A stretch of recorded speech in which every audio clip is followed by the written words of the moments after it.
máyẹ̀, alápá kábíkábí, ọ̀rọ̀ kan ṣoṣo gbọ̀n tó solé ayé àti ọ̀run rọ̀, mímọ́ tó ń jẹ mímọ́ tó ń wọ mímọ́ tó ń fi mímọ́ bora bí aṣọ, elétílukára bí ajere, olójú tí kì í sùn tí kì í tọrùn gbé, abiyamọ abọ̀jà gbọ̀rọ̀gbọ̀rọ̀. Jẹ́ ká gbé ọwọ́ sókè kí a bẹ̀rẹ̀ sí ní yìn. Aláàbò olùtọ́jú, ipá tó borí gbogbo ipá. Ọwọ́ Olúwa tó ń ṣiṣẹ́ agbára, ìyanu rẹ̀ ó yí ayé mi padà. Orísun ìyè, orísun tí kì í gbẹ. Ọwọ́ Olúwa tó ń ṣiṣẹ́ agbára. Ọwọ́ Olúwa tó ń ṣiṣẹ́ agbára. Ìyanu rẹ̀ tó yí ayé mi padà. Orísun ìyè, orísun tí kì í gbẹ. Ọwọ́ Olúwa tó ń ṣiṣẹ́ agbára. Ọwọ́ Ọlọ́run àtẹ̀rẹ̀rẹ̀ tó kárí ayé. Ọwọ́ Ọlọ́run tó lọ́nà láàrin òkun pupa. Ohùn Ọlọ́run tó fọ́ ìdíkẹ́ darí. Ẹ̀mí Ọlọ́run tó ń jí òkú dìde. Tẹ̀rẹ̀rẹ̀ tó kárí ayé. Arúgbó ọjọ́, alápá kábíkábí. Ọwọ́ Olúwa tó ń ṣiṣẹ́ agbára. Ìyanu rẹ̀ ó yí ayé mi padà. Orísun ìyè, orísun tí kì í gbẹ. Ọwọ́ Olúwa tó ń ṣiṣẹ́ agbára. Ọwọ́ Ọlọ́run tó ń dá ogun dúró nínú ayé wa. Ọwọ́ Ọlọ́run tó fún ọmọ lẹ́kan, tó fún àgàn lọ́mọ. Ọwọ́ Ọlọ́run tó jí òkú dìde. Ọwọ́ Ọlọ́run tó lajú afọ́jú. Ọwọ́ Ọlọ́run tó mú kẹ́rọ̀ rìn. Ọwọ́ Ọlọ́run tó ń torí aláìsàn ọ̀ṣẹ́. Ọwọ́ Olúwa àtẹ̀rẹ̀rẹ̀ tó kárí ayé gbogbo. Ọwọ́ Ọlọ́run tó ń mí síkì tó fi mú èso jáde. Ohùn Olúwa tó ń jẹ́ èmi ni má ṣe bẹ̀rù. Ọwọ́ Olúwa tó ń ṣiṣẹ́ agbára. Má kà sábẹ́ ọmọ yẹn jẹ́ ó ṣe yẹ. Ó yí ayé mi padà. Orísun ìyè, orísun tí kì í gbẹ. Ọwọ́ Olúwa tó ń ṣiṣẹ́ agbára. Ayé mi kò kìkì rẹ̀. Bí gbogbo orí mi já kìkì àwọn ọkọ̀ tó yẹ lẹ́dùnmẹ̀rẹ̀. Ọba tó gbà wá lọ́wọ́ ewu. Àti àwọn màkú iṣẹ́ òun. Ó ṣe é, Jésù tó fìfẹ́ lájà wá sí. Ọ̀pọ̀lọpọ̀ ló ti kú tí wọ́n ti fi lẹ́bọ̀rà. Òun olúwàánú rẹ̀ ó fìfẹ́ lájà wá sí. Gbogbo ìyọ́lá ló yẹ ọ́ Mèsáyà. Kábíyèsí rẹ̀ Olúwa. Ọba tó fi mọ́lẹ̀ ṣaṣọ́ra. Ẹ̀mí mímọ́ ṣe kábíyèsí rẹ̀ Olúwa.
nìkan ṣoṣo.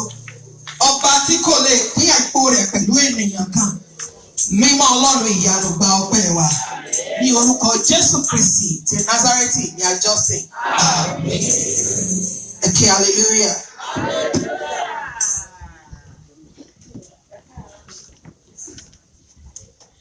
Ẹ ké hallelujah. Ẹ ké hallelujah. Gbogbo ọmọ ìgbàlà tí ó mọ̀ pé àdúrà wa ń gbà lórí òkè yìí.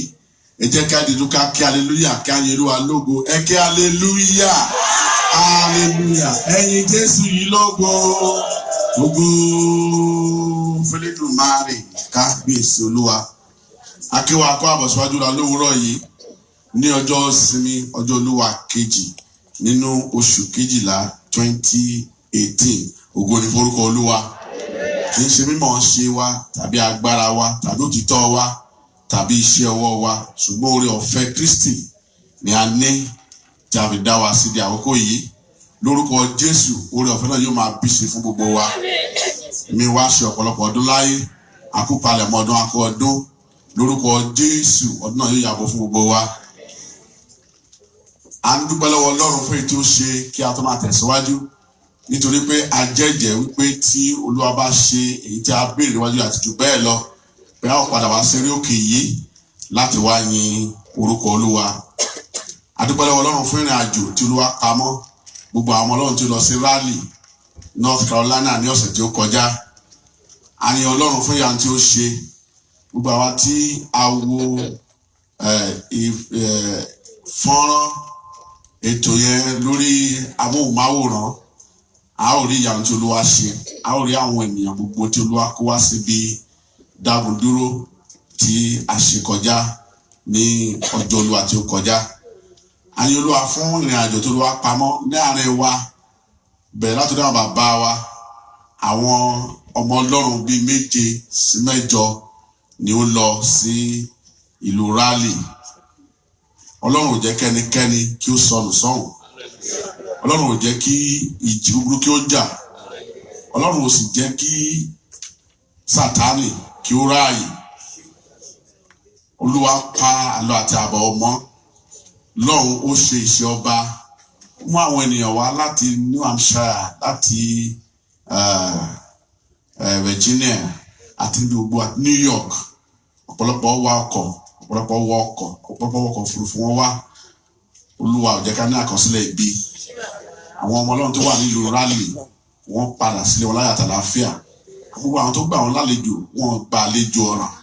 Èṣù jẹ́ kọ́ta kó dáràn sí wọn lọ́rùn. A dúpẹ́ lọ́wọ́ Ọlọ́run fún ètò Olúwa ṣe yìí. A ó kí àwọn bàbá wa káàbọ̀ ṣáájú. Then màá rọ̀ gbogbo wa ká dìde dúró kí a kọ orin yìí. Mímọ́ mímọ́ Olúwa Olódùmarè ẹsẹ̀ kínní àti ẹsẹ̀ tó gbẹ̀yìn ní ìdúpẹ́ gẹ́gẹ́ bí ọ̀rọ̀ ẹbọ pẹ́ẹ́tì àti jẹ́jẹ́ pé a ó mú wá. A ó pe àwọn bàbá wa ìránṣẹ́ Ọlọ́run olùṣọ́ àgùntàn tí gbogbo wa mọ̀ tó bá fi ṣe alákòóso àti olùdarí Harvest Point Ministry bàbá wa olùṣọ́ àgùntàn Henry Ọ̀dẹ́nẹ̀yẹ àti gbogbo àwọn tí ó lọ sí dágundúró kí wọn kó dé dúró kí a fi hallelujah 3 kí wọn káàbọ̀ fún ètò Olúwa ṣe tí Olúwa kò jẹ́ ká rí wàhálà kò jẹ́ ká rí dààmú. Àgbàdúrà lórí òkè pé Olúwa kó palatapọ̀ Olúwa sì palatapọ̀ mọ́. Tí ó gbọ́ ọmọ Ọlọ́run ẹ̀dá pọ̀ wọn ajáde dúró láti kí hallelujah 3 sí Olúwa ọba tí ó ṣògbó dáadáa. Wọ́n bá nílẹ̀ àtàlàáfíà. Hallelujah 3 o. Hallelujah. Hallelujah. Hallelujah. Ẹyin Jésù lógo. Number 30. Worship mode. Mímọ́, mímọ́, mímọ́.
Gbogbo iṣẹ́ lókè lóyìn ọ́.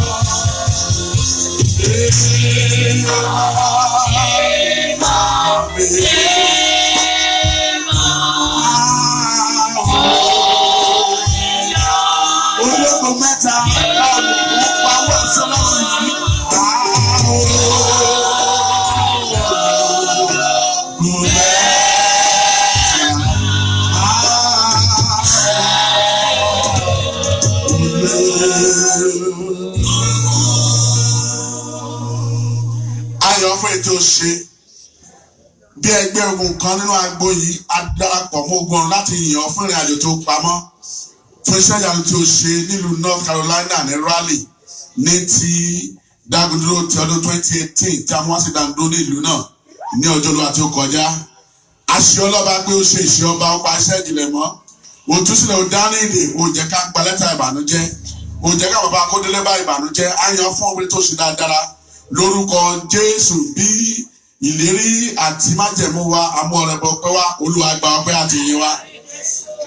Ìyìn àti ọpẹ́ tí a ti wọ́n fún olówùrọ̀ jẹ́ kó ṣe ìtẹ́wọ́gbà máa bá ara ọdún pàdé ẹlẹ́dàá wa torí tí a dúpẹ́ ní orúkọ Jésù Kristi Olúwa àti olùgbàlà wa.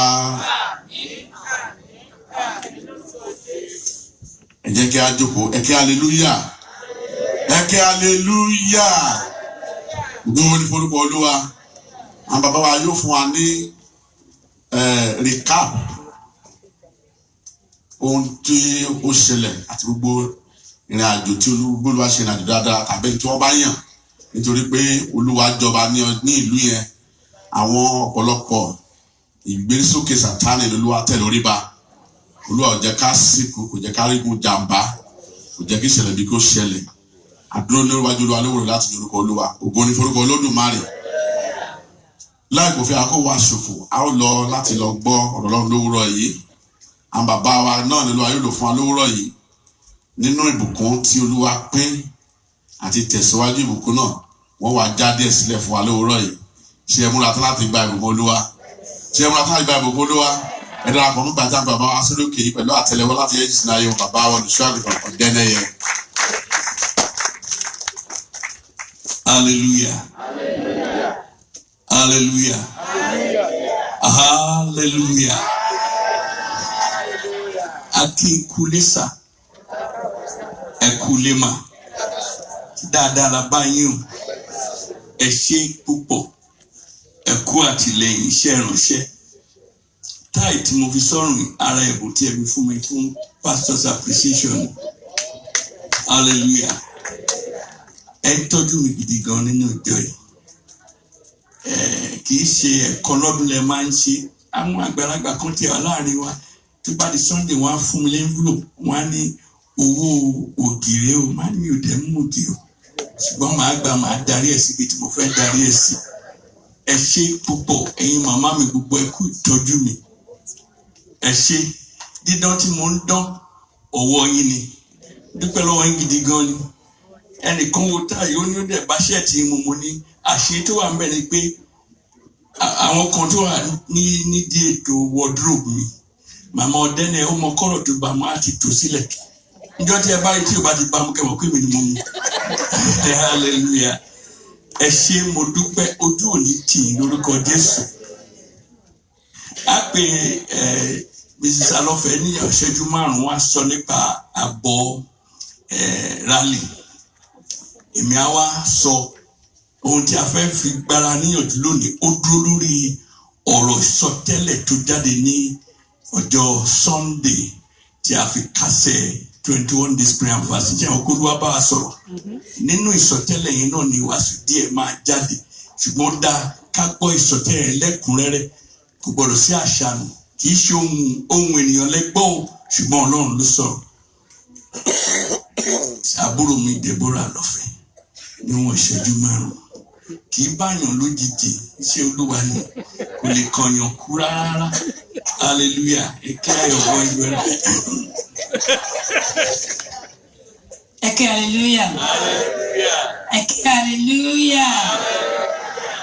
Adúpẹ́ lọ́wọ́ Ọlọ́run fún wa lórí àjò tó fún wa lọ sí ìlú Raleigh ní North Carolina. Olúwa gba ògo. Lóò ìgbà àkọ́kọ́ tèmi máa bá wọn rìnrìn àjò nìyẹn ṣùgbọ́n bíi pé kí àpàgọ́ mẹ́ta sọ̀hún ni ká má wálé mọ́. Torí pé Ọlọ́run gba iṣẹ́ ara ẹ̀ ṣe. Kí a tó débẹ̀ ó ti tẹ́lẹ̀ dè wá. Gbogbo iṣẹ́ tá a lọ ṣe bẹ̀ Ọlọ́run gba ògo. Nínú ìjọsìn, nínú orin ìyìn, nínú ẹbọ ọpẹ́ wa, Ọlọ́run já ìdè ó tú ìdè. Adúpẹ́ lọ́wọ́ Ọlọ́run fún àwọn oore àti ọ̀rọ̀ ẹ̀rí èyí tí a rí gbà lẹ́yìn nínú ìpàdé náà torí pé a mọ̀ pé Ọlọ́run rìn láàrin wa. Ìránṣẹ́ náà tó dẹ̀ lọ, Ọlọ́run ti ẹnu wọn ṣàṣẹ. Nínú iṣẹ́ ìsìn wọn, Ọlọ́run gba ògo. Ìgbà tá a dẹ̀ ń bọ̀ náà, Ọlọ́run gba ògo. Ó mú wa lọ láyọ̀, ó mú wa bọ̀ láyọ̀. Ní February náà ní a ti máa ṣe mí. So mo tẹ̀sí ń bùkún tíkẹ́ẹ̀tì mi lẹ̀ fún February. Torí náà mo pe buwa ní ìjà in tó yẹ láti máa lọ ni. Ìrìn àjò iṣẹ́ ìsìn Ọlọ́run ibi tó yẹ láti kó ẹgbẹ́ lọ ni. Ọlọ́run á dẹ̀ ràn gbà lọ́wọ́. Amen. Praise the Lord. Hallelujah. Orin tí a máa kọ ẹ jẹ́ ká dìde ká kọrin yìí láti dúpẹ́ lọ́wọ́ bàbá awẹ́ ti kọrin láti dúpẹ́ lọ́wọ́ Ọlọ́run fún ojú àánú ìrìn àjò. Ó yẹ káà náà kọrin ká dúpẹ́ lọ́wọ́ Ọlọ́run fún ìyanu tó Olúwa ṣe.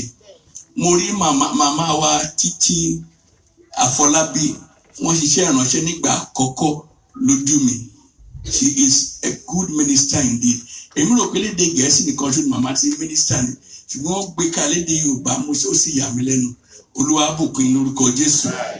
Wọ́n tún wẹ̀ ìgbà báwọn kọ́. Hallelujah. Tí a bá dé ọ̀gbagadè láti iṣẹ́ ẹ̀mí mọ́ ló ń gbàkóso. Ẹ̀mí mọ́ ló gbà wọ́n sì ṣiṣẹ́ gidi gan.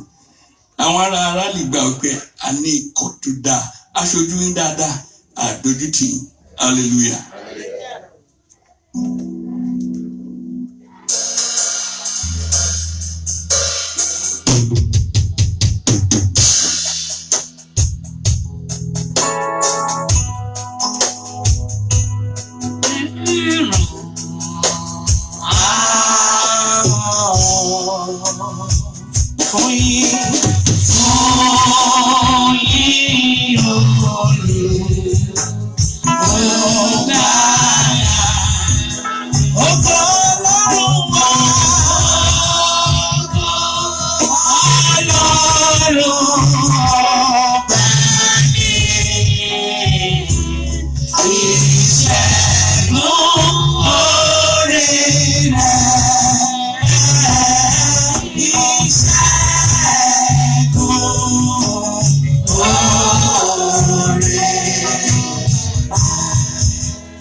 dúpẹ́ lọ́wọ́ yín bàbá tí ń bẹ ní ọ̀run. Ọlọ́run gba ìyìn àtọpẹ́ wa. A fẹ́ tẹ́tí láti gbọ́ ohùn yín, iṣẹ́ tí ẹ rán sí wa. Olúwa, bí a ṣe ń sọ jẹ́ kó yé wa. Ojúṣe wa nínú ọ̀rọ̀ yìí tí ó fi mú kí gbogbo ohun tí ẹ ṣe ní ìlérí fún wa kó wá sí ìmúṣẹ lórúkọ Jésù Olúwa jẹ́ kó yé wa. Ní orúkọ Jésù Kristi Olúwa wa. Ẹ ṣé pọ̀, ẹ jọ̀ọ́ ẹ já jókòó. Ó ti tó bí oṣù díẹ̀ tá a ti bẹ̀rẹ̀ àdúrà orí ìlà ní àárọ̀ kùtùkùtù. Mo gbé ṣìrò lé, mo ní ìparí ọdún ó máa tó bí 582 sermons tí Olúwa máa lò mí láti máa gbé kalẹ̀. 582 láìka ètò wọn pè mí láti ta láti wá ṣe. Ìyẹn pé 365 ní ọjọ́ kan ní ọjọ́ nínú ọdún, ṣùgbọ́n ẹ̀yọ Sunday kúrò ń bẹ̀. Ẹ wá ṣe ìṣirò pé ní àdúrà orí ìlà ọjọ́ ìsinmi 8 nínú 10 nínú ẹ̀ èmi ni Olúwa ń lò. Tó èmi ni full time pastor, mi ò ní àwáwí kankan. 562 sermons. Mo wá wò ó pé níbo ló ti wá tí kì í ṣe bá tí ìbáyé pé èso àso ìdá látọ̀dọ̀ Ọlọ́run. Ọlọ́run ló ń ṣe. Ó sì dúpẹ́ lọ́wọ́ gbẹ̀yìn ọmọ Ọlọ́run tí ẹ ń fàdúrà ránṣẹ́ wa lọ́wọ́. Olúwa máa ń fi àṣírí ọ̀pọ̀lọpọ̀ ní hàn mi, ẹ̀yin tí ẹ kún ẹ tí ẹ máa gbàdúrà fún mi, ẹbí mi àti iṣẹ́ ìránṣẹ́ ojú òní tì í lórúkọ Jésù. Ẹ gbọ́ ohùn mi ni Olúwa wí ní ọ̀rọ̀ Ọlọ́run tó jáde. Ó ní èmi ni Ọlọ́run, èmi ni olùgbàlà gbogbo aráyé, èmi ó gbà wọ́n sínú ìyè ayérayé. Ó wá dojú kọ wá, ó ní ẹ̀yin ni àyànfẹ́ mi tí mo ti rà padà lé orúkọ tí mo ti rà padà, tí orúkọ yín sì ń bẹ níwájú mi ní ojoojúmọ́. Ayọ̀ mi kún gbà tí mo gbọ́ yìí, orúkọ wa sì ń bẹ níwájú Ọlọ́run ní ojoojúmọ́. Èèwọ̀ ẹ̀rẹ́ o, ojú Ọlọ́run kì í rí ẹ̀ṣẹ̀. Tí orúkọ wa bá ti wà ń bẹ, tí a bá ti gbà kí ẹ̀ṣẹ̀ tàbá orúkọ wa, orúkọ yẹn á kàn fò jáde fúngbà díẹ̀ ni, tí a bá ṣàtúnṣe àtúpadà síbẹ̀. Mo rọ̀ wá ẹ̀jẹ̀ asáfẹ́ṣẹ̀. Ọlọ́run ṣẹ̀ṣọ́ lé wa lórí lọ́sàn-án lóru. Ọlọ́run kì í sùn kì í tó gbé. Ẹ jẹ́ kí àjẹ́ fò lọ́sàn, ẹ jẹ́ kó fò lọ́gànjọ́ òru. Á bọ́ Ọlọ́run wa ń bẹ̀. Hallelujah. Tí wọ́n sì fi oore ọ̀fẹ́ mi gbà yín ní ọjọ́ náà tí èmi ó fi fara hàn fún yín, tí èmi ó fi hàn fún bàbá mi, tí pé àwọn tí mo ti fi ẹ̀jẹ̀ mi rà, ẹ̀yin ó sì jogún ìyè àìnípẹ̀kun. Hallelujah. Ó dá wa lójú pé tí a bá ti gbà á jogún ìyè àìnípẹ̀kun. Ọdún mélòó la fẹ́ lò láyé tí a fẹ́ wé iye ọjọ́ tí ò ní òpin tí a máa lò lọ́run. Mo wá ní òwúrọ̀ yìí, lákọ̀ọ́kọ́ mo rán àánú sọ̀kalẹ̀ sí gẹ́gẹ́ bí agbo mi nínú ìtòyè ẹ̀jẹ̀ mi. Mo wẹ̀ yín mọ́. Ẹ kíyèsára kí ẹ má dẹ̀ṣẹ̀ mọ́. Ó ti wẹ̀ wá o, ẹ̀jẹ̀ asáfẹ́ṣẹ̀. Ìkìlọ̀ ẹ̀ṣẹ̀ kò wọ́pọ̀ láàrin ìjọ, ó dẹ̀ ṣe pàtàkì, ẹ̀jẹ̀ asá fún. Mo ń ka ìwé kan ní àárín òru. Nǹkan kan wà táwọn òyìnbó ń pè ní ẹ́fìgì, pé èrè kéèyàn rí èrè báyìí, tí ẹ bá fi pín gún èrè yẹn, àwọn ẹ̀mí òkùnkùn máa ń lò. Wọ́n aṣọmọ láǹgìdì, wọ́n á pè lórúkọ ẹni yẹn. Ohun tí wọ́n bá ń ṣe fún ọmọ láǹgìdì yẹn á máa ṣẹlẹ̀ sẹ́ni yẹn. Mo wá kà á, mo ní kí ni ẹ́fìgì ní í ṣe pẹ̀lú ohun tí òǹkọ̀wé kọ. Ó ní ọ̀pọ̀lọpọ̀ náà àwọn ọmọ Ọlọ́run, bàbá wojú èèyàn báyìí, bàbá bá ń sọ̀rọ̀, ojú bí a ṣe ń fojú wò ní í ṣe pẹ̀lú bí ọkàn wa bá ṣe déédéé pẹ̀lú ẹni yẹn. Ẹlòmíì ẹ máa wò báyìí bí kókó forí sọgi. Ẹ wò pé tó bá forí sọ, tẹ́jẹ̀ bá tú jáde lórí ẹnu mi á dùn. A dẹ̀ ń ṣe bẹ́ẹ̀ ni pé a kì í ṣe èèyàn. Tí gbogbo àwọn èèyàn tí a kí káàárọ̀ láàrin èrò orí sí ni. Ọjọ́ tí dáàdì bá mess up, a máa wò báyìí inú abímọ́ mi sí pé a dẹ̀ gbàgbé pé ṣé bẹ́ẹ̀ ni tó fún ẹ lórúkà ní just kiri rè. Ní ṣé wọ́n á gba ọkùnrin ó fi ṣàyà tí ìbínú bá dé tó bá ṣe nǹkan tó bá bí ẹ̀mí á máa fojú burúkú wò. èèyàn ní gbogbo wa ẹ má jà tó ra wa jẹ ẹ ti dìyà wa dìde bá máa gún ní kẹsẹ gúnlẹ̀ tó bá fẹsẹ̀ kọ àpẹlẹ òdúrẹ́rì nínú ẹ̀ ọlọ́run fẹsẹ̀ kọ hallelujah ẹ já sáfẹ́sẹ̀ èèyàn wọn ọlọ́run ó ní mo ṣí ojú ìwé tuntun fún yín mo pa ìwé ìṣáájú dé ó ṣí ìwé tuntun fún Joseph ó pàwé ìṣáájú dé ẹnikẹ́ni ò jẹ́ pé Joseph ní ẹrú mọ́ nítorí pé a fi jẹ ìṣe igbákejì ọba ó ṣí ìwé fún Ẹ́sítérì ọmọ òrukàn ni wọ́n jẹ́ pé mọ́ torí pé ó ti di aya ọba ó ṣí ìwé fún Dáfídì ó pa ìwé kan dé ó pa chapter darandaran dé ó ṣí chapter ọba ó sẹ́ni tó tó pé ní darandaran mọ́ ó ṣí ìwé ojú ìwé tuntun fún Jákọ́bù gbogbo nǹkan tó jọmọ́ Jákọ́bù ó parẹ́ pẹ̀lú Jákọ́bù ó wá ní Ísírẹ́lì láwọn máa pè ọ́ mo gbàdúrà lórúkọ Jésù Kristi ìgbéyàwó wo ló dàbí pé ó mú ìlòlò báyìí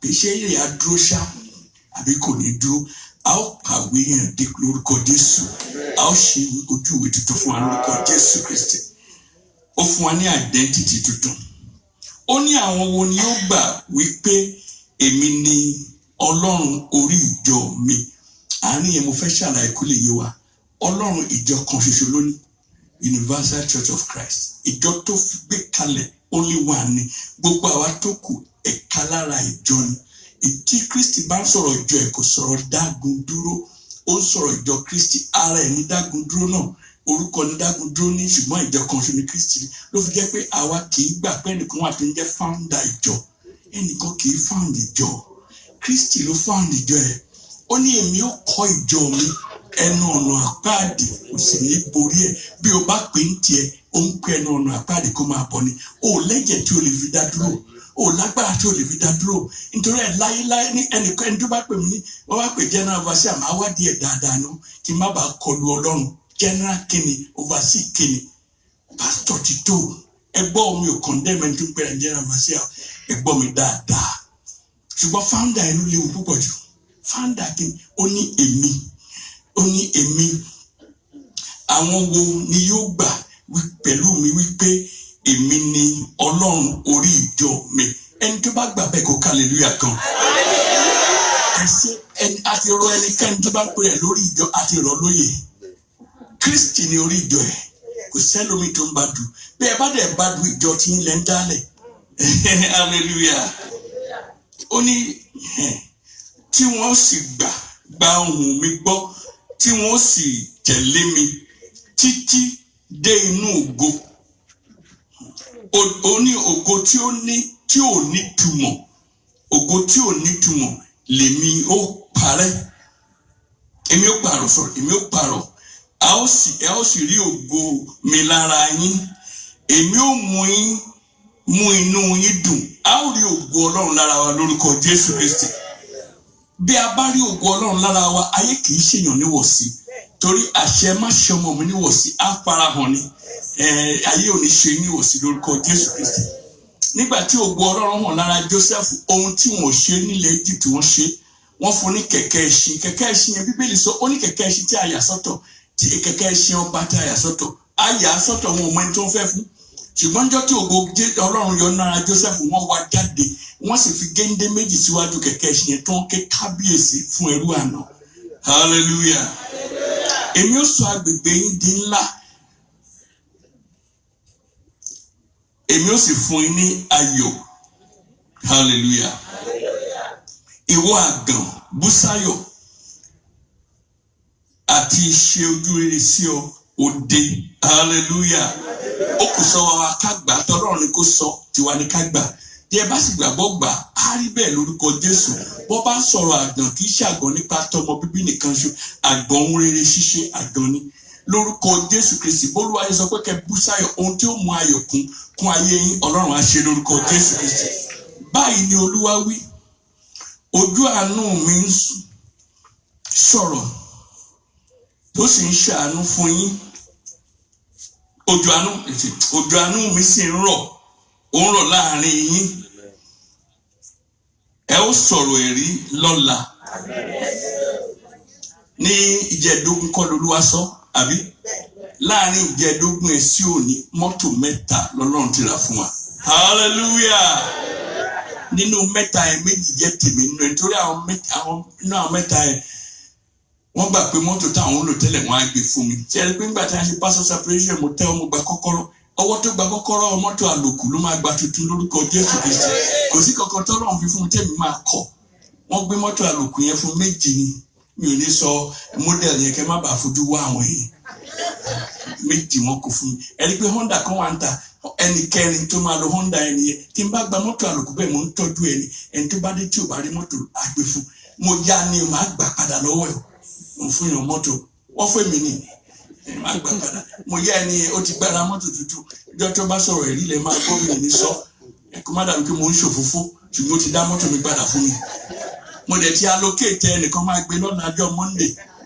àwọn méjì tó kù náà mo ṣe máa tó nìyẹn hallelujah ojú òní tì lórúkọ Jésù Kristi green card méjì work authorization mẹ́ta Olúwa sì ṣílẹ̀kùn àti lọ sórílẹ̀-èdè Nàìjíríà fẹ́nìkan tó ti wà bí fún ọdún 8 àti oṣù 7 hallelujah hallelujah ṣe àwọn kan Ọlọ́run ó ń jẹ́rìí ara ẹ̀ ó ní ẹ sọ̀rọ̀ yìí lọ́la ó ṣẹlẹ̀ àbí ó ṣẹlẹ̀ á kárí gbogbo wa lórúkọ Jésù Kristi mo mú ìran yìí lọ sí ibi gíga tí ẹnikẹ́ni ò lè dá dúró including Pastor Deneye ò lè dá dúró ẹgbọ́ omi ò ń ṣe bí ń ṣe bàṣẹ jẹ́ omi dákan rẹ dúró ṣùgbọ́n tí n bá ríran tó fẹ́ di ọwọ́ Ọlọ́run lọ́wọ́ tí mo ní tí a bá ti kọ́lé kan bíbá ó ti tó ẹ̀wọ̀n kún fẹ́ dá dúró nìyẹn bó bá fẹ́ kó lọ 100 kó máa kọ́ ìṣó hallelujah ohun tí mo mean by pé mi ò lè dá dúró nìyẹn o màá ríran tó kọjá ohunkóhun àríkọ́ bó bá fẹ́ rẹ plane lọ́ra là fún wa àgbà á níbi tí a máa Sugarland wà tí wọ́n ti ń plan ibẹ̀ ni wọ́n ń park on private jet sí mo lọ bẹ̀ mo gbé mọ́tò mo park mọ́tò mi ẹnìkan kúkú lè dá mi dúró wọ́n lè béèrè pé kí ni mo ń wá mo wá ń fojú wá parking lot tí a máa gbé aeroplane dá mi dúró sí hallelujah mi ò ń dá kékeré torí Ọlọ́run ńlá lọ́lọ́run tí mo ń sìn mi ò gbọ́dọ̀ díwọ̀n agbára ẹ̀ hallelujah ẹ múra sílẹ̀ láti bá mi ṣiṣẹ́ bí ẹ ti ń ṣe lẹ́ ó máa gbèrè ẹ̀ èyí kò lè gbà yín mọ́ bí ẹ ti ń wọ ọdún 2019 àwọn ọmọ ẹ̀gbọ́n ti sọ fún wa kò lè gbà wá ṣe ẹ̀kọ́ ariwo wọn ti fẹ́ borí tiwa ní wọ́n bá dẹ̀ lé wa kúrò nígbà wọn ò jẹ̀bi ìbá àlàkù ọ̀sọ́nà Kristi àbí ẹ̀wọ̀n máa tó lé wa mí báyìí Psalm 100 wọ́n á lé wa àwọn tọ́mọ wa bá lé wa kán lé wa o ẹ jẹ́ kó yé wa kó tó má bá yé ó fi hàn pé ọjọ́ iwájú wa dáa ni àwọn churches mi wà tá àgìkì arúgbó ló máa wà ń bẹ̀ kò sọ́mọdé kò sọ́jọ́ iwájú tó dáa fún olùfẹ́ mo mọ̀ nǹkan tí mo ń sọ báyìí sí pé kán lé wa ọba lé wa ẹ wá bí lọ abẹ́ ni wá bí lọ ló lọ́jọ́ iwájú wa o hallelujah Psalm 132 verse 4 ó ní èmi ò fi kún yín ó ní èmi ò sì kó àwọn èèyàn wá púpọ̀ láti darapọ̀ mọ́ yín Psalm 132 verse 4. àwọn wo ló fẹ́ fi ohun ìní wọn bọ̀wọ̀ fún mi tí a ó sì kọ orúkọ wọn sínú ìwé alábùkún fún. Èmi kì yóò fi oorun fún ojú mi tàbí ògbé fún ìgbẹ́ǹgbẹ́jú mi títí èmi yóò fi rí ibi fún Olúwa ibùjókòó fún alágbára Jákọ́bù. ẹ ṣe ó sọ ó ní ká wá àyè fún ó ní ẹ fún ìpè ẹ fi àyè gbà mí ní ìlú yìí ẹ wá àyè fún mi ní orílẹ̀-èdè yìí ìwé Luke oríkeje ẹsẹ̀ ìkeje wọ́n ní wọn kò sáàyè fún Kristi títí dé pé wọ́n lọ bí sínú ibùjẹ ẹran bá a bá ṣe ń bá àwọn yẹn wí lóye ká bá ara náà wí ó ní ẹ wá àyè fún mi ní orílẹ̀-èdè yìí ẹ jẹ́ ká wá àyè fún Ọlọ́run mo fẹ́ ẹ gbọ́ ẹ farabalẹ̀ gbọ́ ohun tó ń ṣẹlẹ̀ ní ìlú Ìkẹlẹ̀ mọ̀ pé aníṣẹ́ ṣe gidi gan ní Sugarland tẹ́ bá fẹ́ dá church ní Sugarland kò sáàyè mọ́ ẹnikẹ́ni tó bá fẹ́ dá church sílẹ̀ wọ́n á ní church ti tó ohun ìbànújẹ́ tí wọ́n bẹ ni pé wọ́n ní mọ́ṣáláṣí ò tí ì tó nítorí ẹ̀ táwọn mọ́ṣáláṣí bá fẹ́ dá tiwọn sílẹ̀ àyè wà nítorí pé ó dìgbà tí wọ́n bá balance kó dọ́gba àwọn Buddhist kò tí ì tó ṣùgbọ́n àwa Christians ó ti tó church ti tó ogun àkọ́kọ́ nìyẹn ogun ìkejì ni pé ọ̀pọ̀lọpọ̀ nínú àwọn ilé tí a fi ṣe church àwọn ẹlẹ́sìn kejì ló ní bẹ́ẹ̀ bá fẹ́ new lease yín wọ́n á ní wọ́n gbà fún church mọ́ ṣé wọn kó ogun dé ọ̀nà méjì tó fi ohun tó ṣẹlẹ̀ ní UK ló ń bọ̀ mí báyìí tá a bá ṣọ́ra wọ́n ń ta church wọ́n fi ń ṣe mọ́ṣáláṣí ṣùgbọ́n lójú ayé tiwa kọ́ ò àní kó ní mọ́ṣáláṣí má ra mọ́ṣáláṣí ẹ̀ ṣùgbọ́n church wa ò sí wá fún it's not for sale hallelujah olúwa ní ká gba ilẹ̀ òun ká gba ìlú ìfún ẹja múra ẹ̀yin ọmọ ọlọ́run á dẹ̀ ju ṣe fún wa lórúkọ Jésù Kristi ó ní ẹ fún ìpè pásítọ̀ ẹ fún ìpè kí ẹ lọ gba ìtẹ̀dó náà fún mi níbi tí wọ́n ti jọba títí hallelujah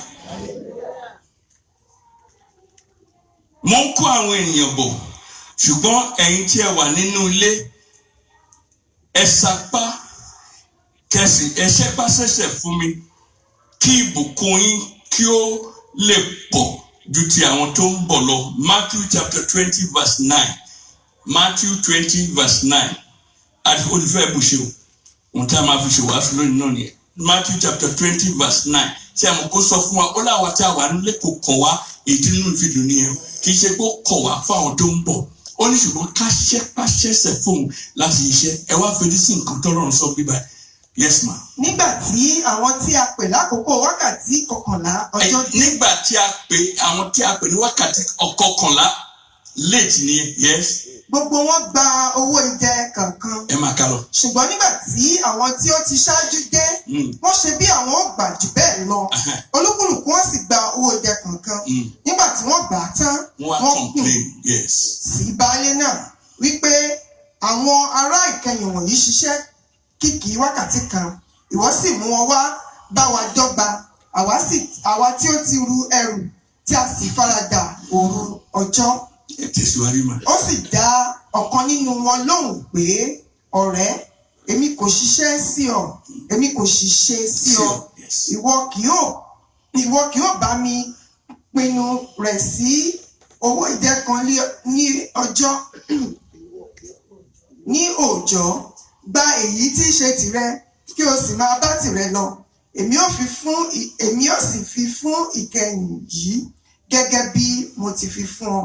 ẹ ṣe àṣírí tó wà ń bẹ̀rẹ̀ o tí ẹ bá ṣiṣẹ́ ní wákàtí kan tíṣẹ́ yín bá ká ojú òṣùwọ̀n wọ́n á fún yín ní owó idẹ tí wákàtí kan yìí so nígbà tó máa dé wákàtí 11 tí wọ́n bá fún yín pẹ̀lú àwọn tó dé wákàtí 11 ẹ̀yin ti gba 12 àwọn kan gba ẹ̀kan ni ohun tó lù wá sọ fún wa nìyẹn ẹjẹ́ àṣẹ dójú òṣùwọ̀n ibi tọ́lọ̀ tí máa fi bùkún fún wa táwọn tó bá wá ní wákàtí kọ̀ọ̀kan bá dé tiwa ti wà ń báǹkì àjọ máa gba check kan náà ní ọjọ́ yẹn ṣùgbọ́n a mọ̀ pé àjẹmọ́ àwọn kankan wà táwa ti gbà ẹjẹ́ àgbìyànjú èèyàn ọmọ ọlọ́run ká dìde ká iṣẹ́ yìí ká máa ṣe bẹ́ẹ̀ tí iṣẹ́ sí ọlọ́run kì í ṣe sí ènìyàn èmi ò ní nǹkan tí mo fẹ́ sọ fún ẹnìkan tó ń ṣiṣẹ́ tó mi ò dálé iṣẹ́ kankan lẹ̀ mi ò ní factory kankan Henry Class Nigeria Limited Nàìjíríà ló parí sí ibi ìbáyìí dágúndúró ló fi jẹ́ pé ẹ mọ̀ wípé olúwa ló pè wá síṣẹ́ ìránṣẹ́ yìí the Apostolic Church orúkọ ni brand ni àwọn kan wà tó yẹ pé brand yẹn ní wọ́n dúró lé lórí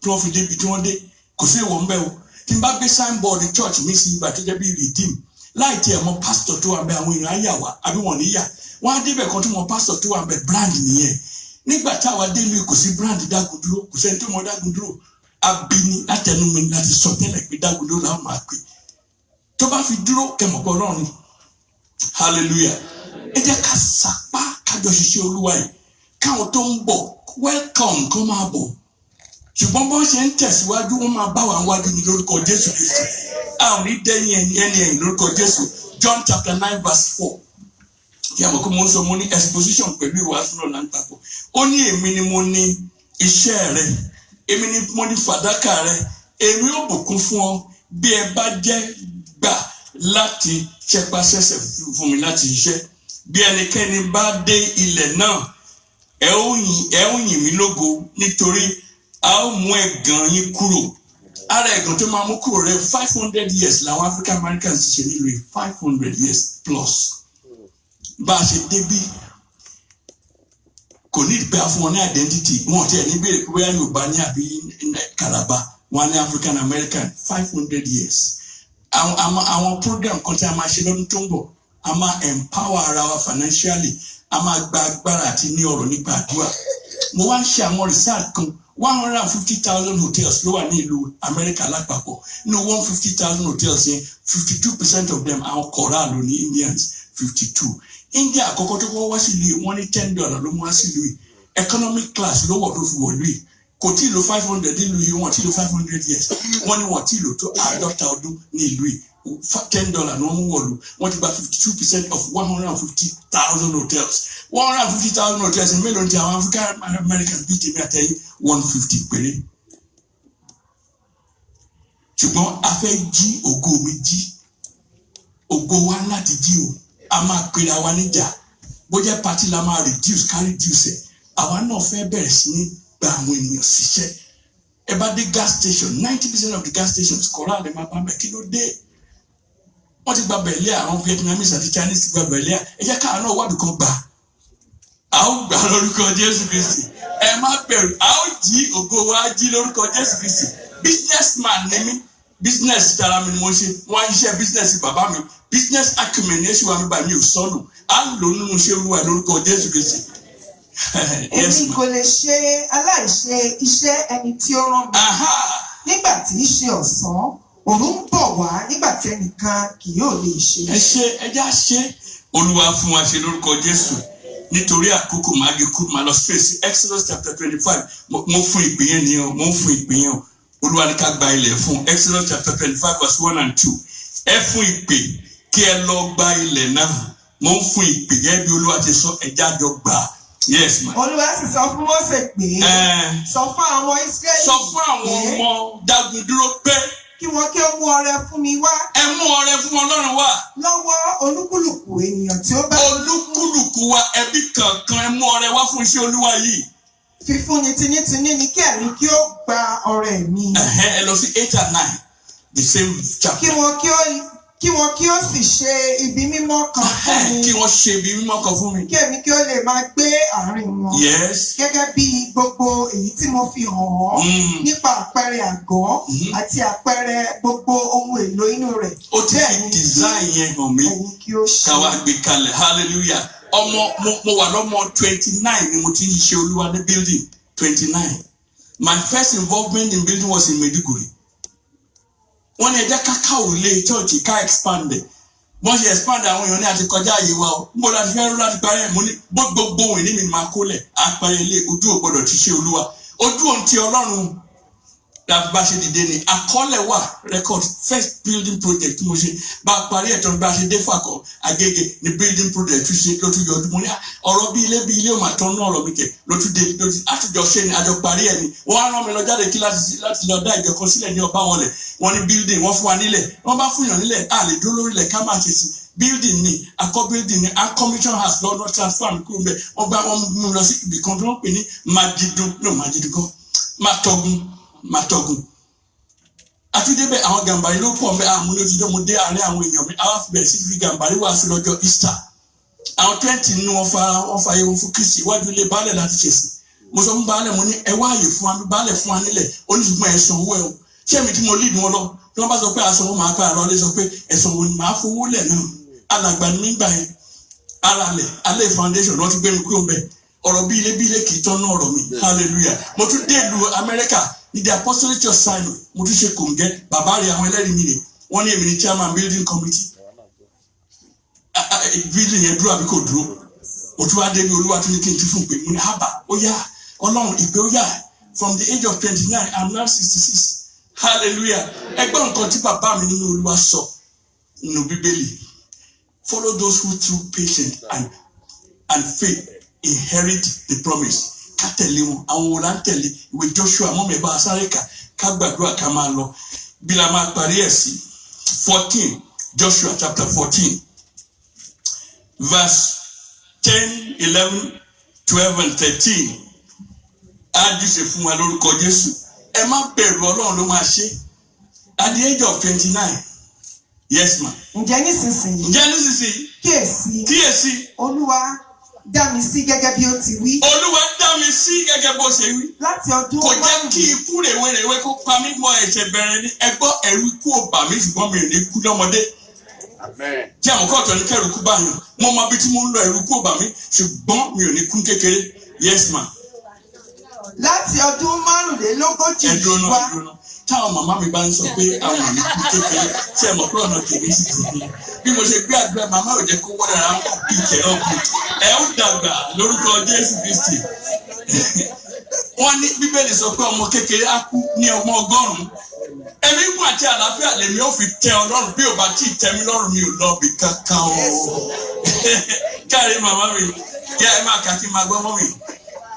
Láti ìgbà tí Olúwa ti sọ ọ̀rọ̀ yìí fún Mósè. Láti ìgbà tí Olúwa ti sọ̀rọ̀ yìí fún Mósè. Nígbà tí Ísírẹ́lì ń rìn kiri ní aginjù. Nígbà tí Ísírẹ́lì ń rìn kiri ní aginjù. Sì kíyèsí nísinsìnyí. Sì kíyèsí nígbà tí mo wà lọ́mọ kékeré ṣùgbọ́n kì í kíyèsí nísinsìnyí. Èmi di ẹni 95 ọdún ní òní.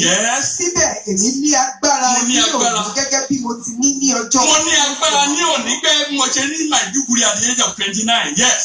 Gẹ́gẹ́ bí agbára mi ti rí ní ìgbà náà. Yes. Àní bẹ́ẹ̀ ni agbára mi rí nísinsìnyí. Fún ogun àti láti jáde àti láti wọlé. Ẹ tẹ̀síwájú. Ǹjẹ́ nítorí náà fi òkè yìí fún mi. Fi òkè yìí fún mi. Òkè dágun dúró fi fún mi. Fi òkè yìí fún mi. Fi òkè dágun dúró fún mi. Èyí tí Olúwa wí ní ọjọ́ náà. Èyí tí Olúwa sọ nípa ìsọtẹ́lẹ̀. Nítorí ìwọ gbọ́ ní ọjọ́ náà bí àwọn ọmọ. Ẹ jẹ́ àdìde ẹ ṣe. Yà dìde fi òkè yìí fún mi, fi òkè yìí fún mi, ẹ̀rù bà mí, fi òkè yìí fún mi. Wọ́n á máa rìkọ́ọ̀dẹ̀ kún àwọn nǹkan tí máa gbà bí adé lọ́rùn ni. Ọlọ́run ò fi wá ṣe kòǹgẹ́ pírójẹ́kìtì lásán fẹ́ dá wa lọ́lá ni. Ìwé Fílípì ẹ̀ka fún wa ká fi gbàdúrà. Ìwé Fílípì orí 4 ẹsẹ̀ 13. Philippians chapter 4 verse 14.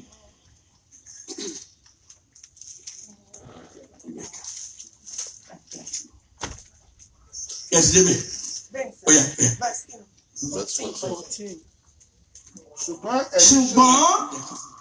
Ṣùgbọ́n ẹ̀yin ṣeun gidigidi ní ti pé ẹ̀yin ṣe alábàápín nínú ìpọ́njú mi. Ẹ ṣe alábàápín nínú ìpọ́njú mi. Ẹ̀yin pàápàá sì mọ̀ pẹ̀lú ẹ̀yin ará Fílípì pé ní ìbẹ̀rẹ̀ ìyìn rere nígbà tí mo kúrò ní Macedonia kò sí ìjọ kan tí ó bá mi ṣe alábàápín. Bẹ́ẹ̀ni ẹ dé kòríta kan kò ní sẹ́nì kankan àfi ìyàwó àtọmọ kò sẹ́nì kankan.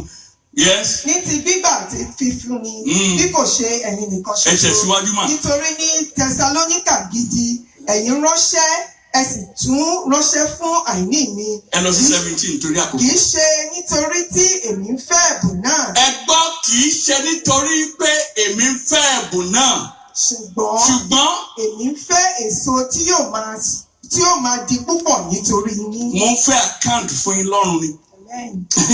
Mo ń fẹ́ ṣẹ́rí any investor ó máa ní ẹni tó máa manage portfolio ẹ̀ àbí mo ti dájú sun àwọn ibi tí dividends yẹn máa pọ̀ mo dẹ̀ ń fi lé yín lọ ara ẹ̀ ní mission trip to Africa owó yín lọ bẹ̀ ẹbí màmá akínfẹ́ ń wá ẹrù ńlá gidi gan ni wọ́n ń gbé owó gidi là ń ná síbẹ̀ ṣùgbọ́n sọ fẹ́ nìkan first time tí a máa gba mission offering lábẹ́rẹ́ lọ́dún yìí ní ìsìn báyìí ọlọ́run tó ń ṣe tithe ìdámẹ́wàá sísan ó ṣe pàtàkì tí ẹ bá san ẹ fi sílẹ̀kùn fún ìmí ìlú tó délẹ̀ yìí ò building ìlú délẹ̀ a ó gbàdúrà mo ṣẹ́ pàṣẹsẹ̀ fún ọlọ́run olúwa lò mí ẹja gbàdúrà.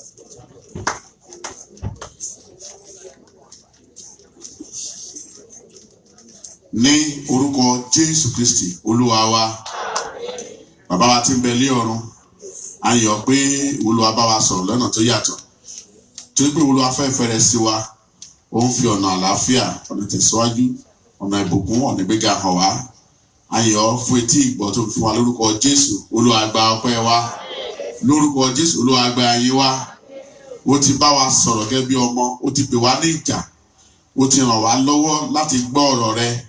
Ohun tí ó sì sọ fún wa ni wípé òun fẹ́ ṣí ọ̀nà ìbùkún fún wa, ọ̀nà ìtẹ̀síwájú, ọ̀nà ìgbéga ní orúkọ Jésù. Oore ọ̀fẹ́ àti agbára tí ń gba ọ̀rọ̀ rẹ tọkàntọkàn lórúkọ Jésù. Olúwa jẹ́ kó bá lè wa lọ́tun. Agbára tí ń ṣiṣẹ́ fún ọ ní orúkọ Jésù. Olúwa gbé wọ̀ wá. Ìránṣẹ́ ẹni sọ fún àwọn ènìyàn rẹ ní ọjọ́ wọn ní kí ẹ ṣe ju bí agbára yín ti mọ. Ìwọ Olúwa kò ní fi fún wa ju bí agbára wa ti lè gbà lọ. Nítorí náà kó tó bá bèèrè lọ́wọ́ wa, ó mọ̀ wípé ó wà ní ìkáwọ́ láti fi sílẹ̀. Tí wá ní kí a lè fi sílẹ̀, ìwọ Ọlọ́run mọ bó ṣe sílẹ̀ fún ìbùkún fún wa. Ní orúkọ Jésù, agbára tí ń sẹ́pàṣẹ sí ọ̀rọ̀ rẹ, Olúwa gbé wọ̀ wá. Ẹ̀mí tí ń bá Olúwa jiyàn, tí ń bá oníjà káàdì, lórúkọ Jésù, Olúwa lé jìnnà sí wa. Olúwa lé jìnnà sí wa. Olúwa lé jìnnà sí wa. Òní kí a tó ìṣúra wa já sí ọ̀run, níbi tí kòkòrò òye pààrà kò lè dé. À ń bẹ̀ Olódùmarè bàbá tí ń bẹ lẹ́rù rẹ̀ fẹ́ta agbára fi tó ìṣúra sí ọ̀dọ̀ rẹ̀ nípa bíbá iṣẹ́ pọ̀ nínú ayé yìí lórúkọ Jésù. Olúwa gbé wa wá lé ọ̀tún. Olúwa lè gbàgbọ́ wa lọ́wọ́. Ẹ̀mí tí ń bá ọ jiyàn, Olúwa lé jìnnà.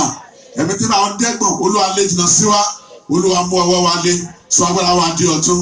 Olúwa mú ọwọ́ wa lé, Olúwa sọ agbára wa di ọ̀tún. Olúwa mú ọwọ́ wa lé, Olúwa sọ agbára wa di ọ̀tún.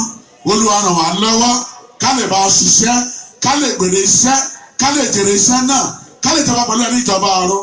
Ògo ní forúkọ mímọ́ rẹ. Àwọn tó ti lò fún wa àti ìránṣẹ́ tó ti lò nípa iṣẹ́ ìsọtẹ́lẹ̀ lórúkọ Jésù. Olúwa sọ agbára wọn di ọ̀tún. Àti àwọn atẹ́kálódò rẹ̀ sinmi. A ó sì máa yàn títí tó ti àgbàdúrà ní orúkọ Jésù Kristi, Olúwa àti olùgbàlà wa. Àmín lórúkọ Jésù, àmín. Ẹ̀kẹ́ hallelujah. Ẹ̀kẹ́ hallelujah. Ẹ̀yin Jésù lógo. Go fún Olódùmarè. Ìjẹ́ kí a jókòó. Adúpẹ́ lọ́wọ́ Ọlọ́run ọba tó ràn wá lọ́wọ́ dé títí dé yìí ní òwúrọ̀ yìí. Ògo ní forúkọ rẹ̀. Iṣẹ́ ìránṣẹ́ tó lọ́wọ́ rán sí wa, iṣẹ́ tó nípọn ní. Iṣẹ́ tó sì ń fẹ́ àkànjú ṣe àti fífi ara jì fúnni. Lórúkọ Jésù, Olúwa yóò ràn wá lọ́wọ́. Lórúkọ Jésù, Olúwa yóò ràn wá lọ́wọ́. Àwọn ìfilọ̀ wa kò yí padà. Alágbàgbà àwọn ìfilọ̀ wa. Wọ́n ṣáájú ìfilọ̀ gbogbo àwọn tó bá jọ́sìn fún ìgbà àkọ́kọ́ ẹ̀jọ̀ ìlúkà kí n káàbọ̀ sáàrin wa lọ́kùnrin lóbìnrin gbogbo àti bá jọ́sìn fún ìgbà àkọ́kọ́ lọ́mọdé àti àgbà. Ògo ní forúkọ Olúwa. Ẹ̀kẹ́ hallelujah. Àrí àwọn màmá wa tí wọ́n bá wa jọ́sìn lóore àti náà lómìnira náà. Ẹ̀sìn mọ́mí kí lórúkọ yín mà? Sister Paulina. Oh, do you hear you? Sorry about that. What's the name? The name is Sister Paulina, right? Thank you very much. You are welcome to our midst this morning, and we pray the Lord Almighty God will meet with you at the point of your need in the name of Jesus. It's not a mere coincidence you have come with by appointment and design of the Lord. He who has brought you here will meet with all your needs in the name of Jesus. Shall we rise up and shout one hallelujah to welcome her into our midst and show her love? 1, 2, 3, go. Hallelujah. Amen. You are welcome and God bless you, man. They will give you a small piece of paper. Please endeavor to complete the information there. And after the benediction, wait behind to say our Father. He will pray with you. God bless you, man. Àwọn ìfilọ̀ wa kò yí padà. Nípa ọ̀rọ̀ ìfilọ̀ Ọlọ́run ní àṣà lẹ́yìn tá a bá ti mú àtàǹṣe ìfilọ̀ ìtàn. Wọ́n gba ọrẹ àwọn ọmọ rẹ̀ tí wọ́n rọra wá ní àṣálẹ́ àpàdé lórí ìlànà ní aago 6 gẹ́gẹ́ bí ṣe wà ní ọjọ́ Wednesday ní aago 9 sí aago 10:15 ní àṣálẹ́ gẹ́gẹ́ bí ṣe wà lórí ìlà ní èdè Gẹ̀ẹ́sì ní ọjọ́ Tuesday àpàdé ní yìí Tuesday there is always evening prayer meeting between 9 and 10 in the evening. God bless you. If you have a time and sister, please endeavor to come. Olúwa ń ṣẹ́gun, Olúwa sì ràn wá lọ́wọ́ nípàdé àdúrà ọjọ́ Tuesday yìí. Ẹ jẹ́ kí a fi sọ́kàn kí Olúwa kó ràn wá lọ́wọ́. Bákan náà ni nípa ọ̀rọ̀ ìfẹ́ Ọlọ́run gẹ́gẹ́ bí a ti fi lọ fún wa. A ó gbé ìgbìmọ̀ dìde tí wọ́n ṣètò nípa iṣẹ́ ìrìnsẹ̀ tó Olúwa fi lé wa lọ́wọ́. Ó ti pè wá ní ìjà, ó ti pè wá sí iṣẹ́. A sì ní láti dìde láti tẹ̀síwájú gẹ́gẹ́ bí ọmọ ogun Kristi. Ọmọ ogun Kristi dìde mú àmọ́ra rẹ̀ wọ̀. Mú pátọ́lọ́ fi fún ọ nípa ti ọmọ rẹ̀. Ó ti fún wa ní ipá. Torí náà orí ọ̀fẹ́ àtàgbà àti tẹ̀síwájú kúrò àkógbé wọ̀ wá. yóò bá ṣe ń lọ a ó máa gbọ́ àmúra fún ọdún lórúkọ Jésù yóò bá wa láti àlàáfíà ní ọjọ́ ìkẹtàléníogún tí ṣe ọjọ́ mẹ́ẹ̀ẹ́dógún lónìí gbogbo ẹgbẹ́ akọrin àti gbogbo wa lápapọ̀ à ń pè gbogbo wa àti ọ̀rẹ́ àti ojúlùmọ̀ sí ibi ìsìn Christmas carol kí ni káàbọ̀ Ọlọ́run wa àwọn ẹgbẹ́ akọrin ti ń ṣiṣẹ́ wọ́n ti ń ṣiṣẹ́ takuntakun ẹ jẹ́ ká wá jọ gbé Jésù ga ní ọjọ́ kẹtàlélógún 23rd of this month ní dédé agogo 6 ìrọ̀lẹ́ ní ìsìn Christmas carol yóò bẹ̀rẹ̀ Olúwa yóò ràn wá lọ́wọ́ o ẹ̀mí wa tó ṣètò nínú orúkọ yóò ṣe ọ̀pọ̀lọpọ̀ láyé ẹnikẹ́ni wa kò ní sínú ìpamọ́ Olúwa kó ràn wá lọ́wọ́ jẹ́ ká polongo nípa oore ọ̀fẹ́ Ọlọ́run ní ọjọ́ 25 oṣù yìí tí í ṣe ọjọ́ ìbí Kristi Olúwa a ó ní ìsìn Kérésìmesì níhìn yìí kí Olúwa kó ràn wá lọ́wọ́ gẹ́gẹ́ bí ìṣe wa a ó wà kí olùwẹ̀là káàbọ̀ bákan náà ní ti Christmas Eve nígbà tí àwọn aṣáájú bá foríkorí bí bá máa wà wọn á jẹ́ ká gbọ́ nípa oore ọ̀fẹ́ Ọlọ́run ní ọjọ́ 21 oṣù yìí tí í ṣe ọjọ́ tó gbẹ̀yìn nínú ọdún yìí ẹ ké hallelujah ẹ ké hallelujah àwa náà là ń filọ̀ fún ọjọ́ tí ó gbẹ̀yìn tó máa gbẹ̀yìn ní ọdún yìí bí àwọn akúrò àjọ níyìn ògo ni fún orúkọ Olúwa tó nípa oore ọ̀fẹ́ Ọlọ́run ọjọ́ tó gbẹ̀yìn nínú ọdún yìí a ó kúrò àjọ pọ̀ níyìn yìí láti wá dúpẹ́ lọ́wọ́ Ọlọ́run pé àwa fi ọ̀págun wa dé ilẹ̀ amen a ó bọ́ sínú ọdún tuntun láti wá ní orúkọ Olúwa fún ayọ̀ ọdún tuntun 2019 Olúwa kó dẹ̀mí àtọkàn àtara wá síjú ọjọ́ náà lọ nípa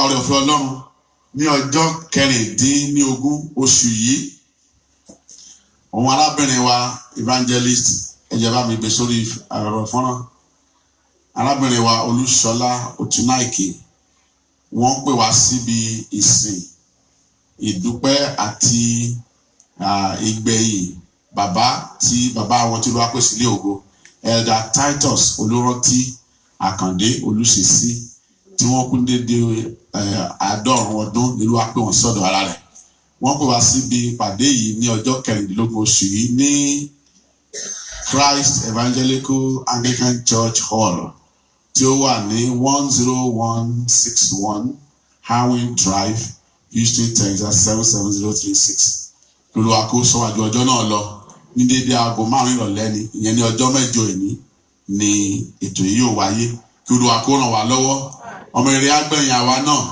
àwa tí a sì ní àwọn òbí àwògbẹ̀yìn àwọn òbí wa ẹni iwájú kò ní kẹ́yìn lórúkọ Jésù bẹ́ẹ̀ ni ẹni tó yẹ kó gbẹ̀yìn wa kò ní lọ ṣáájú wa Olúwa yóò dá ní gbogbo wa sí jẹ́ ká bẹ̀rù ká ràn wọ́n lọ́wọ́ ká sì bá wọn pàdé ká sì dúró tí wọ́n ká fi àdúrà ràn wọ́n lọ́wọ́ àti gbogbo tó lọ́wọ́ bá fẹ́ fún wa lọ́kàn láti ṣe láti fi tì wọ́n lẹ́yìn fún ti ìgbẹ̀yìn bàbá kí Olúwa kí ó jẹ́ kí ọmọ rẹ̀ kó gbẹ̀yìn àwa náà bí ó bá kọ àwọn ìfilọ̀ mìíràn a ó máa gbọ́ kí àtúnṣe rẹ̀ ọ̀fẹ́. ẹ jẹ́ kí a mú ọrẹ wa kí a mú sókè ìdámọ́ra tọrẹ wa kí a fi kárùn níṣẹ́ sí Olúwa kíkú lọ kó sọ́dọ̀ púpọ̀ kó sì ṣe àwọn nǹkan tí à ń fẹ́ kó ṣe náà ayé wa. à ń fi òní wa bọ̀ fún Olúwa ẹ jẹ́ ká sọ fún Ọlọ́run pé kí Olúwa kó fi ọ̀pọ̀lọpọ̀ rọ́pò. bàbá tí ń bẹ ilé ọ̀run ayàn fún ètò mú wa ṣe lówùúrọ̀ yìí ní ìbọ̀ràn sí àṣẹ pẹ́nikẹ́ni gbogbo wa sílẹ̀ lọ́wọ́ òfo bá Jésù olùgbàlà àwọn ọrẹ àti ìdámẹ́wàá nìyí lórúkọ Jésù Olúwa yà sí mímọ́ Olúwa jẹ́ kó ṣe ìtẹ́wọ́gbà à ń bẹ̀ ọ́ ní orúkọ Jésù àwọn ìtókù lọ́wọ́ má jẹ́ ká fi wá àìsàn má jẹ́ ká fi ṣe ẹjọ́ gbogbo wa ní ọ̀pọ̀lọpọ̀ kó sì bẹ̀ pọ̀lú ilé wa lọ́wọ́ a ó máa yàn ẹlẹ́dàá wa tó jẹ́ àgbàdúrà ní orúkọ Jésù Kristi Olúwa tó olùgbàlà wa pẹ̀lú ijó àti ayọ̀ àti orí ìgbè a ó máa mú ìdámẹ́wàá àti ọrẹ wa wá gbàtẹ́gbà tó máa fún wa ní orin. Praise the Lord. Pẹ̀lú ijó àti ayọ̀ máa mú ọrẹ wa wájú Olúwa.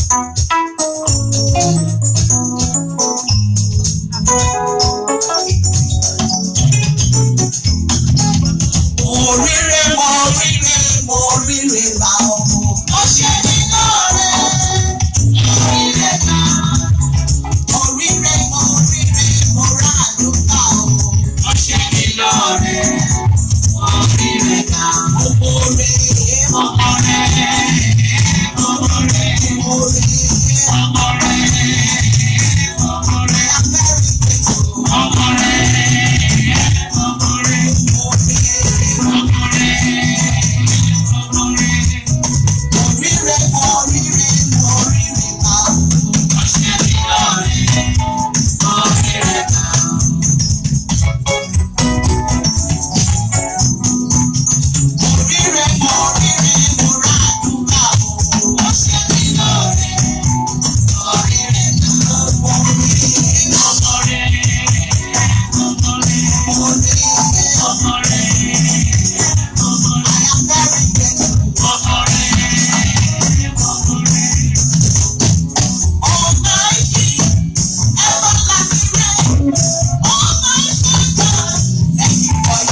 dúpẹ́ lọ́wọ́ yín nítorí pé ò ṣe wá ní bùkátà láṣẹ mórímú wa dúpẹ́ pé wọn kò gbìmọ̀ lé wa lórí láti dáwó olé a dúpẹ́ pé ọ̀rọ̀ owó olé owó iná sísan kò di wàhálà ká pé àwọn ọ̀rẹ́ pé ẹ jẹ́ ká bá sanwó náà kọ́ má jáná ilé ọlọ́run gba àyàn tó pẹ́ wa inú ọ̀pọ̀lọpọ̀ ìbùkún tí ẹ fún wa la mú díẹ̀ wá fún ìlògo yín à ń yà sí mọ́ ní orúkọ bàbá àti ń tọ́mọ àti ń tẹ̀rí mọ́ èrè tó tẹ̀lé sísan ìdámẹ́wàá àti ọrẹ lórúkọ Jésù Kristi bàbá àti bẹ́ẹ̀ náà ilẹ̀kùn ẹ̀jẹ̀ kò ṣí fún wa ẹni tó wù láti mú wá ṣùgbọ́n tí òní bóyá kò ní ṣẹ́ ni lórúkọ Jésù nínú ọ̀sẹ̀ ìṣílẹ̀kùn iṣẹ́ tuntun fọkàn wa balẹ̀ ní orúkọ Jésù Kristi Olúwa wa. Ìjà àgbẹ̀kọ̀ fún ìṣẹ́jú kan ẹ má bínú pé àgbà àkókò kọjá táìmù tí a máa ń ṣe ẹjọ́ nítorí àwọn iṣẹ́ tó àwọn àjò wa ni. Lágbára Ọlọ́run ní ọjọ́ Sátọ̀dé tó ń bọ̀ ọjọ́ àbámẹ́ta ní dédé aago 10 a ó pín ìwé ẹ̀rí fáwọn tí pègédé tí wọ́n sì yege ní International School of Ministry Harvest Point School of Ministry ní aago 10 ọjọ́ Sátọ̀dé. A ti fi lọ títí pé kí káwọn ọmọ iléèwé kan ṣètò ṣùgbọ́n nígbà tí wọ́n ti ṣe àwa náà ti wá dájọ́ ẹni tí ò bá wájú ẹ̀ wá gbàwé ẹ̀rí ẹ̀ owó ló máa fi gbà lọ́wọ́ mi hallelujah. Ní ọjọ́ àbámẹ́ta ẹnu ní di aago 2 gbogbo àwọn màmá wa gbogbo tí wọ́n múra lẹ̀ láti gba ìwé citizenship lọ́ọ̀yà máa nípàdé pẹ̀lú wa gbogbo ẹni tó bá ní ìbéèrè kó wá lọ́ọ̀yà máa wá ní dédé aago 2 láti wá ṣe àlàyé fún wa nípa àwọn ìgbésẹ̀ tá ó gbé àwọn tó ti tẹ́tí kẹ́kọ̀ọ́ náà ìdánilẹ́kọ̀ọ́ ẹ̀ á tẹ̀síwájú lágbára Ọlọ́run. Lẹ́yìn ọ̀pọ̀lọpọ̀ ìpàdé ẹbí bàbá wa wẹ́ ní Nàìjíríà wọ́n fẹnu kò wọ́n fi ikùn lukùn wọ́n sì bá àwọn ìjọ ṣèpàdé wọ́n ti wá dá ọjọ́ 10, 11 àti 12 oṣù kẹrin ọdún tó ń bọ̀ ni a máa ṣètò ìsìnkú bàbá wa alàgbà Jacob Awẹ́ bàbá alàgbà wa ní Nàìjíríà the Apostolic Church Ikoyi District Center ni wọ́n ti máa ṣe a máa gbọ́ àlàyé lẹ́kùnrẹ́rẹ́ bí ó bá ṣe ń lọ sí ẹjọ́ ẹ máa fàdúrà ràn wọ́n lọ́wọ́ wọ́n gbé yín bàbá àwọn làkọ́bí Amẹ́ríkà ni wọ́n dẹ̀ wá ṣe wà pé ìbùkún ńlá gidi gan ni ìbùkún ńlá ni gbogbo àlá máa gbẹ̀yìn àwọn arúgbó wa lórúkọ Jésù Kristi ẹ jẹ́ ká dìde ká gbàdúrà. A fi gbogbo àwọn arìnrìn àjò lé yín lọ́wọ́ ìgbà ọdún Kérésìmesì ọ̀pọ̀lọpọ̀ ló ń rìnrìn àjò Olúwa pa wá mọ́ ibi májò bẹ́nikẹ́ni pápá àwọn tó ń lọ sórílẹ̀-èdè Nàìjíríà bá ti kúrò láti Amẹ́ríkà ní wọ́n ti gúnlẹ̀ báyìí ni wọ́n bẹ̀rẹ̀ ìnáwó a gbàdúrà lórúkọ Jésù Kristi Olúwa pa wọ́n mọ́ bí ẹ ṣe ń lọ ibi ìkọ̀kọ̀ ọ̀gá ògo abẹ́ òjijì Olódùmarè kó Olúwa kó fi yìí pamọ́ àwọn tí ò gbọdọ̀ gbọ́ nípa ìrìn àjò yín àwọn ẹni ìkà àwọn agbénipa àwọn agbénidíyelé ni lórí lórúkọ Jésù wọ́n ní nípa lórí yín ilé tí ẹ fẹ́ lọ bá ẹ̀bá ọ̀nà àti àlàáfíà ilé yín l'Amẹ́ríkà wa tí ẹ sílẹ̀ bí pẹ̀lú ara àti àlàáfíà lẹ́yìn bá wa oye ọjọ́ tí ẹ lò ń bẹ̀ oye ohun tí ẹ ó sùn bí ẹ ṣe ń sùn láàyè ẹ ó di láàyè lórúkọ Jésù ẹ ní sunrun àsùnkú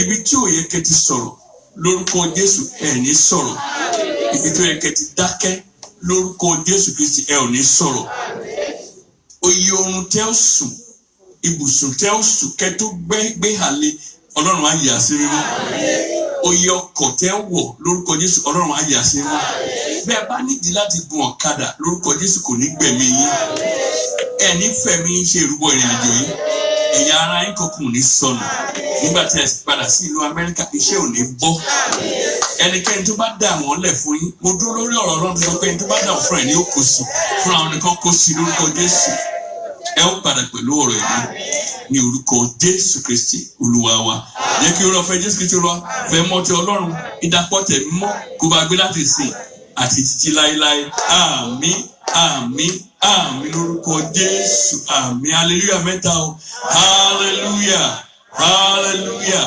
hallelujah ẹ̀yin Olúwa lógo.